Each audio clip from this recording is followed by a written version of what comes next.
خواب و اهمیت آن بعد بیداری یا خود میان مردم. اکثریت با خواب دیده خود باوری دارند. تعبیر خوابشان را میگویند خوابگزار میکوبند. خوابگزاری نیز پیشه خوب است. احمد سعید اونجا بیا باشم. لبه السلام علیکم. این مردم این مردم هستی خوب هستی؟ رحمت. تنجه؟ شکرم نمیشود. این جاکودا آخه درس برآمدم. چی خیلی تعبتون بسیار خیره. من همیشه دیگه یک خواب دیدم. خواب چی خواب؟ خواب چند کس هم میگویش که تکبیر خواب نگو. من میدونم من یک تا اینجا نوشتگی دارم دفترچه دارم همش هسته. چی خوبه خوابتون نگه بزنید؟ تکبیر خواب رو در همینجا نوشتگی؟ اوه من جورا گوشت خواب دیدم. گوشت؟ اوه گوشت. خوبی؟ بازی ا ب ب خوب این کو؟ اینا گه گوشت. انا پختگی بود خام. انا خام بدم و پختم باش.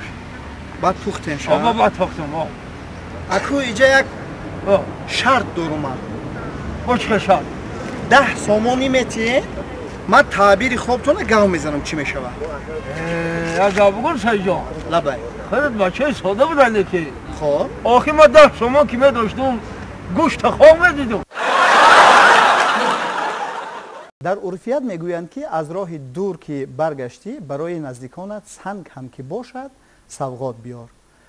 قهرمان ما از راه دور نه از همین نزدیکی ها به خانه برگشت و با دست خالی نه.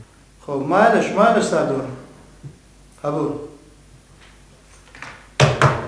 بشین.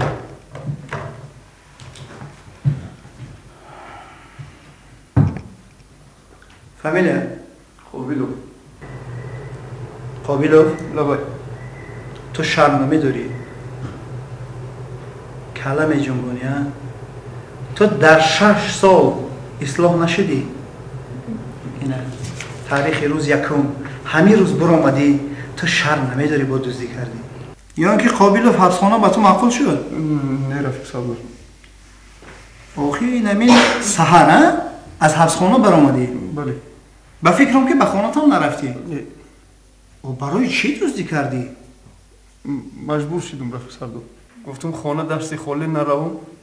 باید 4 دزدیدم.